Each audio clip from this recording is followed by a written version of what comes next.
Hello students. तो अपन chapter पढ़ रहे हैं फर्स्ट केमिस्ट्री का।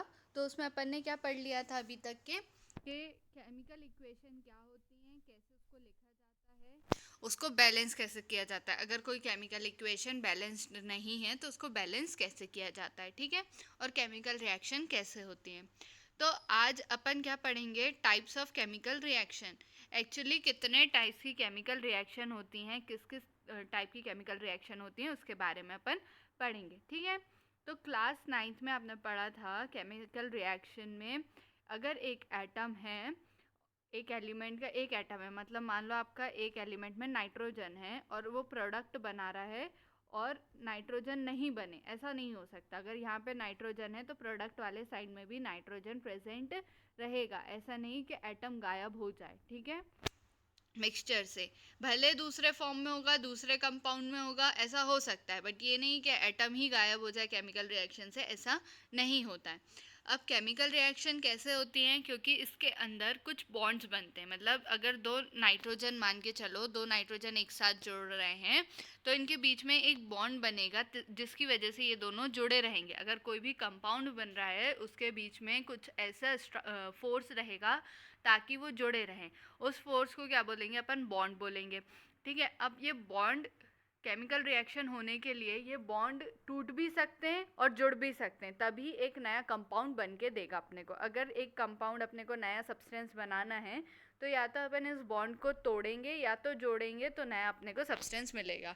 तो इसी को क्या बोलते हैं अपन, केमिकल रिएक्शन बोलते हैं। केमिकल रिएक्शन में जनरली यही होता है, बॉन्ड टूटना और बॉन्ड जुड़ना। तो फर्स्ट केमिकल रिएक्शन अपन स्टार्ट करते हैं, combination reaction. Combination, as the name suggest, combination मतलब कंबाइन, कोई भी चीज़ आपस में जुड़ रही है उसकी वजह से एक रिएक्शन हो रही है, तो इसको काय में डाल देंगे अपन, कॉम्बिनेशन रिएक्शन में। मतलब कोई भी दो चीज़ जुड़ेंगी तो अपने को तीसरी चीज़ मिलेगी, तो इससे क्या हो गया, ये रिएक्शन का टाइप क्या हो गया, कॉम्बिनेशन रिएक्शन। एक अपन ये देखते एग्जाम्पल, जैसे अपन क्विक लाइम को जब वाटर के साथ मिक्स करेंगे, क्विक लाइम को वाटर के साथ मिक्स करेंगे तो अपने को क्या मिलेगा, कैल्शियम हाइड्रोक्साइड, जिसको क्या बोला जाता है, स्लैक लाइम बोला जाता है। अब कभी आपने, मैं आगे आपको इसका एग्जाम्पल देती हूँ, ठीक है, और अच्छे से समझाती हूँ। एक्सोथर्मिक एनर्जी, ये यहाँ पे लिखा हुआ है large amount of energy release, तो ये अपन आगे अभी समझते हैं, ठीक है। तो कैल्शियम, इसको अपने थ्योरेटिकल फॉर्म में दे दिया, कैल्शियम ऑक्साइड लिख दिया। क्विक लाइम को और क्या बोलते हैं, कैल्शियम ऑक्साइड, वाटर के साथ कंबाइन कर रहा है और अपने को क्या दे रहा है, कैल्शियम हाइड्रोक्साइड। अब यहाँ पे आप गौर से देखें तो क्या हो रहा है, दो चीज़ कंबाइन हो रही, दो रिएक्टेंट है, एक कैल्शियम ऑक्साइड है और दूसरा क्या है, वाटर है। पर अपने को क्या मिल रहा है, सिर्फ एक कंपाउंड, कौन सा मिल रहा है, कैल्शियम हाइड्रोक्साइड, एक कंपाउंड मिल रहा है। तो जहाँ पे एक प्रोडक्ट मिले, दो चीज़ या दो से ज़्यादा चीज़ जुड़ने पर एक ही प्रोडक्ट मिले, तो उसको क्या बोलेंगे अपन, कॉम्बिनेशन रिएक्शन, ठीक है।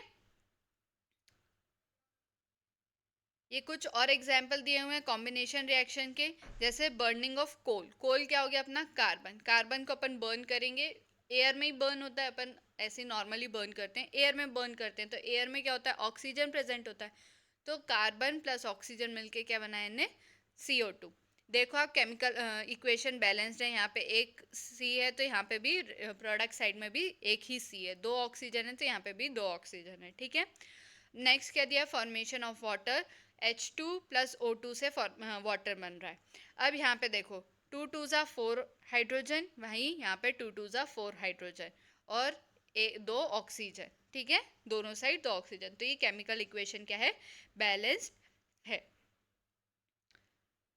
ठीक है। सिंपली ये उनने वही दिया हुआ, अगर अपन सिंपली रिएक्शन बोले हैं तो दो और दो से ज़्यादा सब्सटेंस जब एक साथ मिलते हैं और एक का प्रोडक्ट देते हैं तो ऐसी रिएक्शन को क्या बोलते हैं अपन, कॉम्बिनेशन रिएक्शन।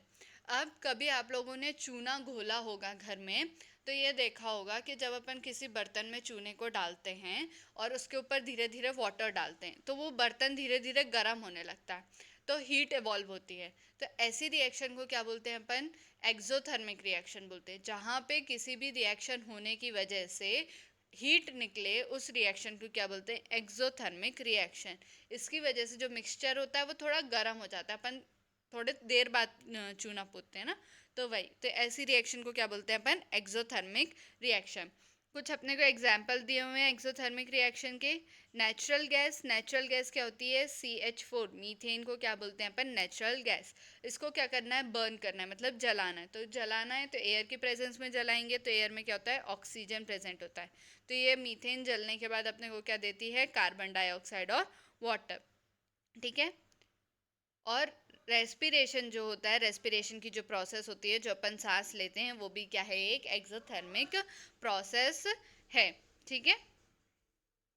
अब अपने को पता है, अपने को लाइफ जिंदगी जीने के लिए क्या चाहिए होता है? एनर्जी की ज़रूरत होती है। हर काम, किसी भी काम करने के लिए अपने को एनर्जी की ज़रूरत पड़ती है। अब अपने अंदर एनर्जी कैसे आती है? तो अपन बोलते हैं कि खाना खाते हैं तो एनर्जी आती है। हाँ, ये सही बात है, अपन खाना खाते हैं तो एनर्जी आती है, पर जब अपन ने खाना खाया तो डायरेक्ट उसको क्या डाइजेस्ट किया जाता है? पहले उसको सिंपल फॉर्म में तोड़ा जाता है। जब उसको तोड़ेंगे तो वो कार्बोहाइड्रेट के फॉर्म में अपन ने अगर उसको लिया, ठीक है, फिर उसको अपन ने तोड़ा, तो उससे क्या बनता है? ग्लूकोज बनता है। फिर ये जो ग्लूकोज है वो अपने बॉडी के अंदर क्या बनाता है? ऑक्सीजन के साथ अपनी बॉडी के अंदर एनर्जी प्रोवाइड करता है। ठीक है। तो ग्लूकोज और ऑक्सीजन ही कंबाइन करके अपने को क्या देते हैं? एनर्जी देते हैं। तो ऐसी रिएक्शन को अपन ने, जब ये अपने को एनर्जी देते हैं, तो इसको क्या बोलते हैं अपन? रेस्पिरेशन। अपन जो खाना खा रहे हैं वो ग्लूकोज में कन्वर्ट हो रहा है सिंपल फॉर्म में। जो सेल के अंदर ऑक्सीजन है वो यूज होके क्या बना रही है? एनर्जी दे रही है। इस प्रोसेस को क्या बोलते हैं अपन? रेस्पिरेशन बोलते हैं। तो ये प्रोसेस को आप डिटेल में 6th चैप्टर में पढ़ोगे, पर यहाँ पे आपको एक इक्वेशन दिया हुआ है सिंपल वाला। जैसे ये ग्लूकोज का फॉर्मूला है C6H12O6। ठीक है। ये ऑक्सीजन के साथ मिल रहा है और अपने को क्या दे रहा है? कार्बन डाइऑक्साइड अपना वेस्ट प्रोडक्ट है, ये निकल जाएगा, वाटर एब्जॉर्ब हो जाएगा और एनर्जी देगा। तो अपने को क्या चाहिए? मेनली एनर्जी चाहिए। तो अपन ग्लूकोज का ब्रेक डाउन करेंगे तो अपने को एनर्जी मिल जाएगी। ठीक है। Decomposition of vegetable matter into compose, it is also an example of exothermic process। जब वेजिटेबल वगैरह अपन लेते हैं उससे जो एनर्जी मिलती है वो भी क्या है? एक्सोथर्मिक प्रोसेस होती है, मतलब एक्चुअली में हीट निकलेगी आखिरी में। ठीक है। अब नेक्स्ट टाइप ऑफ रिएक्शन देखते हैं, वो कौन सा? Decomposition reaction. अब नेम ही अपने को सजेस्ट कर रहा है डिकम्पोज होना, मतलब किसी चीज़ का टूटेगा ऑब्वियसली। ठीक है। तो एक रिएक्शन अपने को दी रखी है FeSO4 फेरस सल्फेट। एक काय में टूट रहा है? फेरिक ऑक्साइड Fe2O3 SO2 और SO3 में टूट रहा है। तो ये रिएक्शन क्या हो रहा है? इसमें सिंगल रिएक्टेंट है, मतलब एक ही रिएक्टेंट है जो आगे प्रोडक्ट अपने को देगा। तो ये रिएक्टेंट टूटकर अपने को सिंपल प्रोडक्ट दे रहा है। ऐसी रिएक्शन को क्या बोलते हैं? Decomposition reaction. फेरस सल्फेट में पहले क्या था? वाटर मॉलिक्यूल प्रेजेंट थे। तो इसको जब अपन ने हीट किया, यहाँ पे ये देखो एरो पे लिखा हुआ है, मतलब अपन टेम्परेचर दे रहे हैं। प्रीवियस वीडियो में आपको बताया था मैंने। तो यहाँ पे हीट दे रहे हैं अपन, तो उसकी वजह से जितना भी वाटर है वो क्या हो जाएगा? इवेपोरेट हो जाएगा और क्रिस्टल में चेंज हो जाएगा। वो Fe2O3 क्रिस्टल में बन जाएगा, मतलब उसके क्रिस्टल्स बन जाएंगे। ठीक है। और फेरिक ऑक्साइड क्या हो जाएगा? डिकम्पोज हो जाएगा और क्या मिल जाएगा? सल्फर डाइऑक्साइड और सल्फर ट्राइऑक्साइड। फेरिक ऑक्साइड क्या है? एक सॉलिड होता है और बाकी ये SO2 और SO3 क्या हो गई? गैसेस हो गई। ठीक है। अब यहाँ पे आपको डिकम्पोजिशन ऑफ कैल्शियम,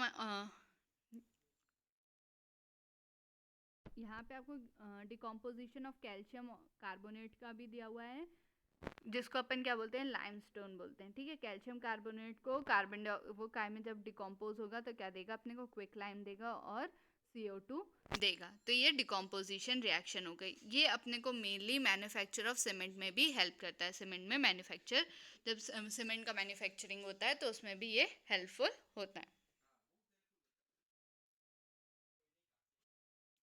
अब आपको ये डिकम्पोजिशन रिएक्शन में ही एक और एग्जाम्पल दिया है। क्या दिया हुआ है?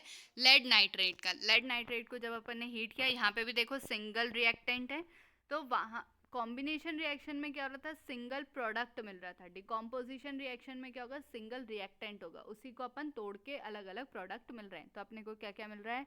लेड ऑक्साइड मिल रहा है, नाइट्रोजन डाइऑक्साइड मिल रहा है और ऑक्सीजन मिल रहा है। ठीक है। ये आपको एक और एग्जाम्पल दिया हुआ है AgCl का। जब इसको सनलाइट में अपन ब्रेक कर रहे हैं तो अपन Ag मिल रहा है और क्लोराइड मिल रहा है सनलाइट की प्रेजेंस में ही सिल्वर क्लोराइड काय में कन्वर्ट हो रहा है, सिल्वर और क्लोरीन में कन्वर्ट हो रहा है।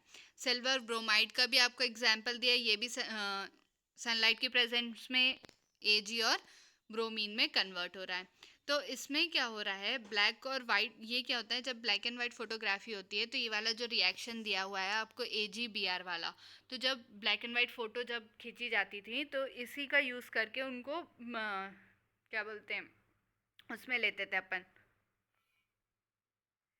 जब ब्लैक एंड वाइट फोटो बनती थी तो AgBr को ही अपन क्या में नेगेटिव्स वगैरह जो फोटोज आती थी उनको नेगेटिव्स में लेते थे। तो ये सब क्या है, डिकम्पोजिशन रिएक्शन के एग्जाम्पल हैं। अब ये डिकम्पोजिशन रिएक्शन में आपने देखा होगा सनलाइट लग रही मतलब एनर्जी लग रही है, तो ऐसी रिएक्शन जहाँ पे एनर्जी लगेंगी तो उनको क्या बोलेंगे, एंडोथर्मिक रिएक्शन, और जहाँ पे एनर्जी निकलती है उनको क्या बोलते हैं, एक्सोथर्मिक। तो एंडो मतलब लगना, एक्सो मतलब निकलना। तो ठीक है, तो ये याद रखना आप लोग। ये इंटेक्स क्वेश्चन दिए हैं, एक बार सॉल्व करने का कोशिश करना। नेक्स्ट वीडियो में अपन डिस्प्लेसमेंट रिएक्शन से कैरी फॉरवर्ड करेंगे। Thank you.